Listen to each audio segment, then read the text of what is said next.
Welcome back to Unapologetically Visible, the podcast for high achieving Latina and women of color founders who are done being the best kept secret. I'm your host, Christina Olivarez, award winning visibility and leadership coach, TEDx speaker, and founder and CEO of the Social Butterfly Gal and Hustle and Socialize. Happy New Year! Welcome to 2026. Welcome to the first episode of Unapologetically Visible in 2026. I always love a new year because it just really signifies a fresh start. I don't know if you could feel that air of new beginnings, but I really do feel it in the air, and it's exciting. A new year is another chance to begin again. And it's also another chance for us as business owners to evaluate what went right and what went wrong in the year previous and start strategizing and getting ready for the year ahead with where we want to focus on, especially with our goals, with our revenue, and how we want to grow our brand and our businesses. And I know for so many of you listening right now, a significant focus and goal for many of you is visibility. In fact, right before the year ended and the new year began, I went ahead and I polled some of my Instagram audience members about what things that they really want to prioritize in 2026. And a lot of them said visibility and brand exposure. And so I already know already that visibility is going to be the top number one focus and goal for so many of you listening. But sometimes when we think about visibility or when we think about just brand exposure, many of you are still asking yourself, even in 2026, you're still asking yourself this one question. And that is, how do I get more visible? And I want to tell you this with a lot of love. You're actually asking the wrong question. I know. Oh my gosh. But Christina, it's visibility. I want to get more visible. The right question should be, how do I get more visible, right? Well, many of you here who are listening or a part of my orbit, you already have visibility. You already have a good following. You have clients. You have revenue. What you're really, really wanting is not just how to get visible, but to actually make your visibility go from being untapped to the most authentic leadership form of visibility that really showcases who you are, what your brand is all about, and most importantly, being extremely authentic and unapologetic in all the ways that you are as yourself and as your brand. And so many of you at this stage, your visibility is no longer about exposure, but more so about precision, getting more precise with how you show up, when you show up, what are things that you have to do in order to make sure that you're doing the time and the energy that it takes to actually be visible. And also, what type of visibility do you really want to have going into the many different quarters of the year, but more so how it aligns with your mission and vision and the trajectory of where you're wanting to go. Because we are operating in a world of AI dominance, which means that your visibility has to not only match the woman and business owner that you've already become and are becoming, but your visibility also has to prioritize authenticity, transparency, vulnerability, and most importantly, trust. And so in today's episode, I'm going to walk you through 26 questions for 2026.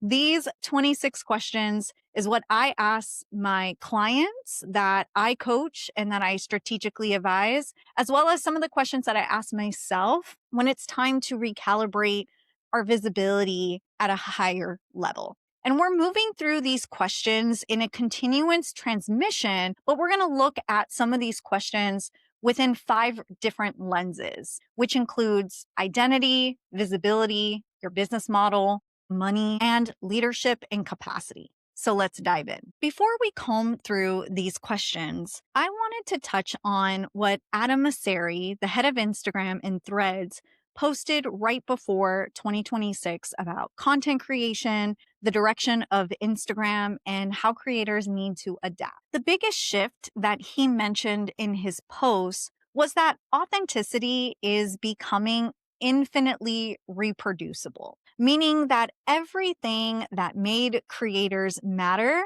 the ability to be real, the ability to connect, to have a voice, all of that is now accessible to anyone with the right AI tools. So the cost of distributing information is actually zero. Authenticity is becoming a scarce resource, driving more demand from creator content and not necessarily less. Adam Mosseri said that the bar is shifting from can you create and be visible to can you make something that only you could create. And according to Mosseri, the Instagram feed of square photos, polished and curated, is dead. But we kind of knew this back in 2022, especially after the boom of Reels and TikTok. And as we saw little by little AI coming into play in 2023. And so the way that people are sharing now, specifically on Instagram and throughout social media,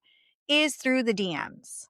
We're seeing this raw aesthetic of blurry photos, shaky videos that are not really edited. And a lot of that imperfection has now bled into public content across all platforms. Audiences want to see content that feels real. And savvy creators are leaning into unproduced, unflattering images, which seems quite opposite to what Instagram has become to know, which is that curated, perfected feed. Because in a world where everything can be perfected, imperfection becomes a signal. Rawness isn't just an aesthetic preference anymore. It's a way of saying that this is real because it's actually imperfect. And lastly, Mosseri noted that the creators who can maintain trust and signal authenticity by being real and transparent and consistent will always stand out. So what does this mean for you as a founder, a leader, and yes, a content creator? Because I'm here to give you this truth. Even if you are a service provider, a coach, if you manage all of your social media platforms by yourself as the founder and CEO, you don't have an assistant or you don't have this big marketing team, guess what? You are creating content. And yes, you are a content creator. You rely on visibility to grow audiences, platforms, and your revenue. And it doesn't have to be perfect. In fact, Mosseri is saying imperfection is what's going to be driving content, which is why I wanted to first start with the first lens, which is identity. Because visibility always answers to who you believe you are. So I'm going to start there with the line of questioning when it comes to identity and your visibility. Most Latina and women of color founders that I coach are not confused about what they do and how to market themselves online. They know exactly how to articulate their offers. They know their expertise. They've already done the work. And like I said previously, they already have some sort of foundational aspect of an audience that's already built in and already has that trust. They're just looking for that next level identity piece. What they're more confused about is who they are allowed to be now that they've outgrown some of the marketing tactics that was built on survival. So the first question to start asking yourself when it comes to the identity piece of visibility is what role or identity have I already outgrown, but I keep dragging with me out of guilt, loyalty, fear of being misunderstood. And I want you to notice what comes up first. What identities or narratives or roles that you've learned early on to keep the peace or to keep that money flowing that you know can't come with you into your next version of visibility. Question 2, what version of me does my brand still center that I privately know is no longer true? I think for some of us, when we think about the brand and what we are known for, sometimes we think about shrinking because we're too afraid of actually rocking the boat or actually saying goodbye to identities that we no longer align with from a visibility standpoint. And so some of you might think like everything looks aligned, my website works, my clients still come, but I'm still not hitting that threshold that I really want to get to. And so that is why we have to think about what our brand is actually centering, but things that I know are no longer true to that. Question number 3 is, where am I still editing my power so I don't intimidate the room?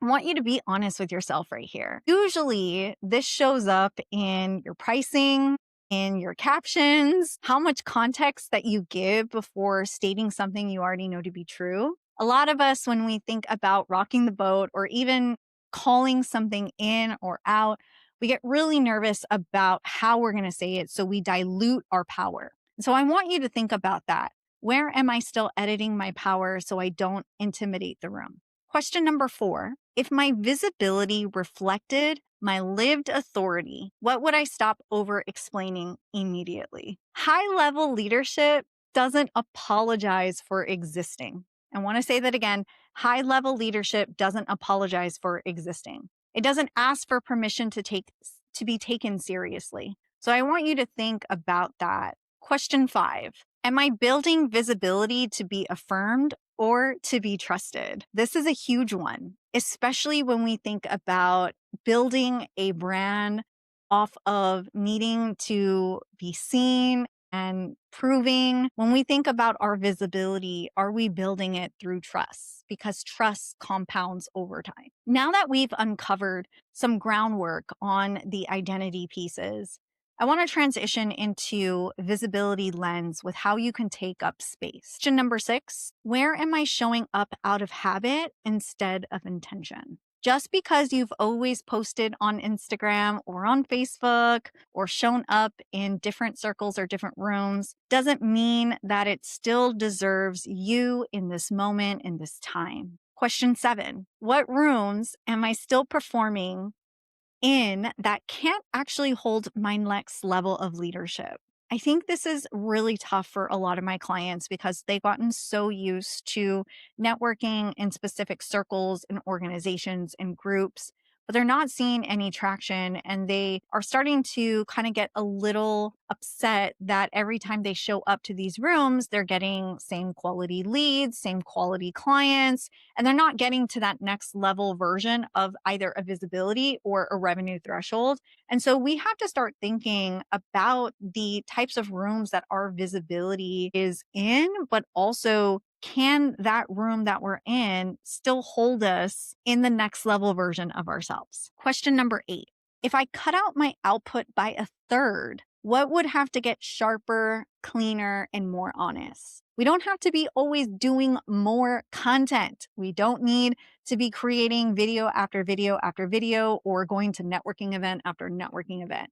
If we think about how we want to live in 2026, what fits our lifestyle, what are the things that we actually want to prioritize from an energy capacity, and if we were to cut that by a third, what would that look like? How would your output be from a visibility lens? Question 9, do people know what I stand for or just that I'm good at what I'm doing? This is a huge one when we think about building a brand, because a lot of our brands are actually bits and pieces of our values, what we stand for, what we believe in. And if we're wanting to call in aligned clients, we have to share bits and pieces of what we believe in and what we stand for. And a lot of my clients get really nervous, especially when it comes to sharing those pieces, because it might alienate specific audiences. But that question is so important for your visibility.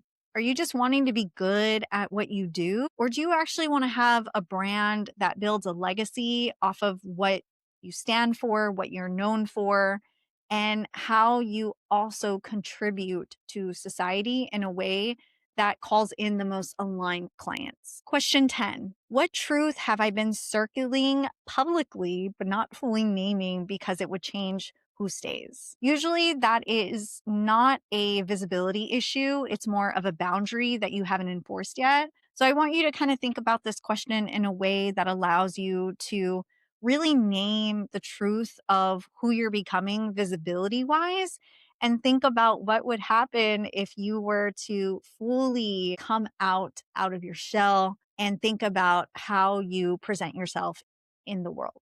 Now we're going to move right along into the lens of your business model, because usually When your business model is not aligned, usually your visibility doesn't fix that misalignment. So we want everything to be congruent. We want everything to be in its right order, especially when you have the right business model. You'll be able to understand how to better utilize your visibility. And most importantly, you would be able to understand how to fully show up because you understand your business model.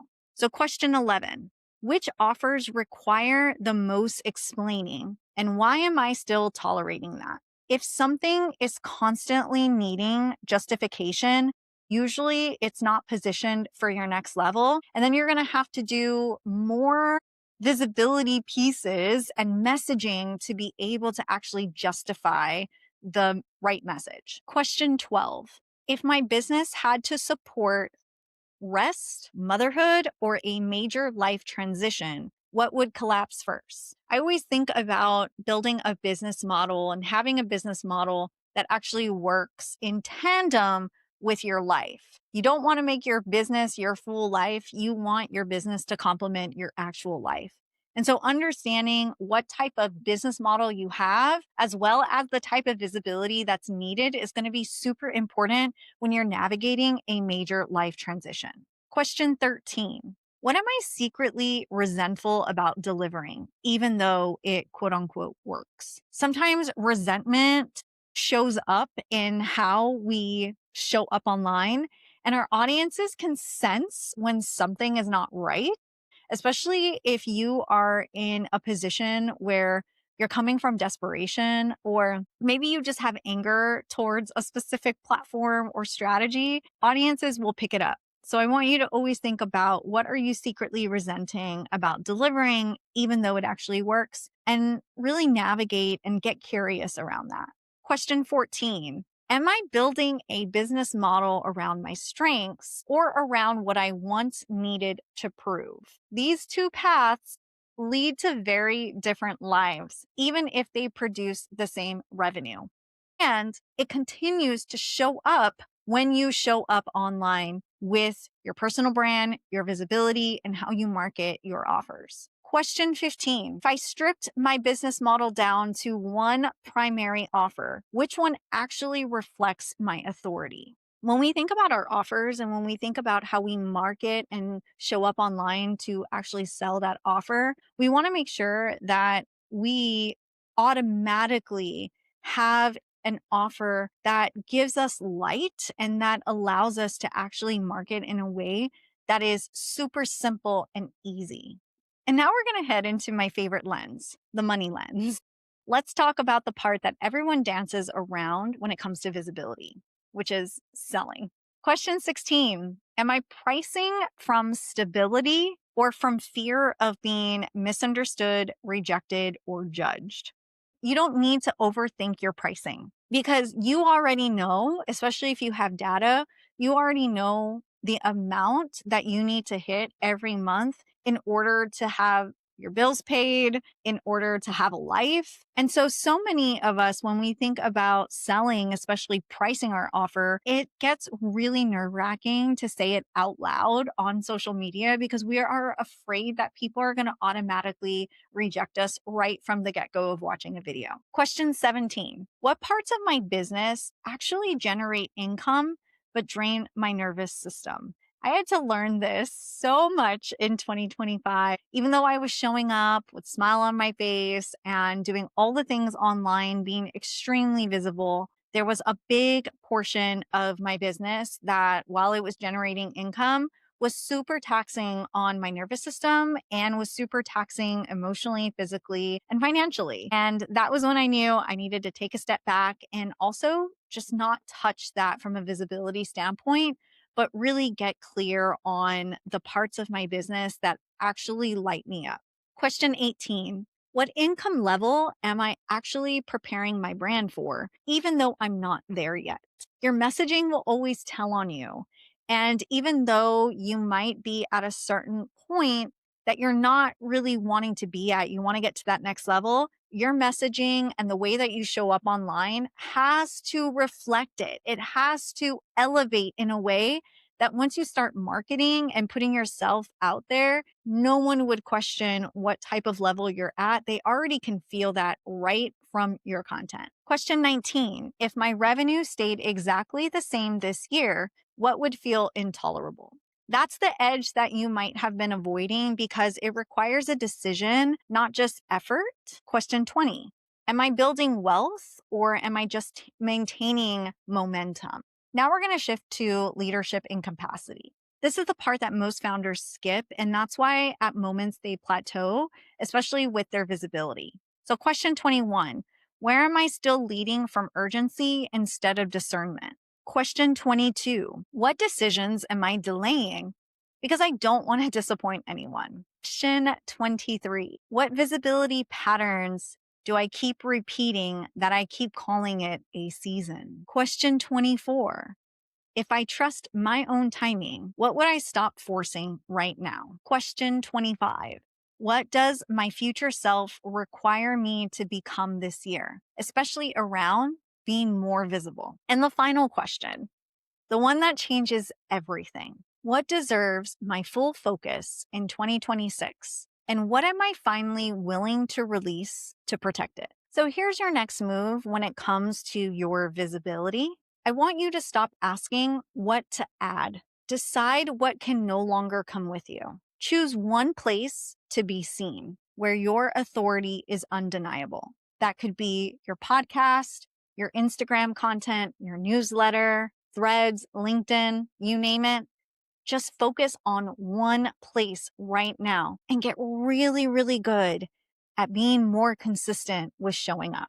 Choose one way of working that supports your life and not just your revenue. Whether it's taking time for more rest or putting down your phone so that you don't consume more content to get you in a habit of creation. And then choose one truth that you want to stop editing this year. That's how visibility gets to the next level and stops being performative. That's how visibility starts being more powerful. If you resonated with this episode, here's what I want you to do next. Subscribe and leave a review because that helps this podcast reach more women like us, women who were never meant to stay hidden, women who are meant to be highly visible leaders. Share this episode with someone you love who is really wanting to increase their visibility in 2026. And DM me on Instagram at the Social Butterfly Gal. Tell me your biggest reframe or your biggest breakthrough from today's conversation. And if you're feeling the call to go deeper, to recalibrate your personal brand, leadership, and your visibility, I would love to support you through one-on-one coaching. You can find the coaching information and the offers and the links in the show notes below, or send me a DM with the word coaching, and I will personally walk you through what offers are in alignment with your current season and what it looks like to step into this next era with clarity, confidence, and unapologetic authority. Thank you for being here. Thank you for listening and for all the shares and reviews. Remember this, you didn't come this far to play safe. You came here to be unapologetically visible. I'll see you next week.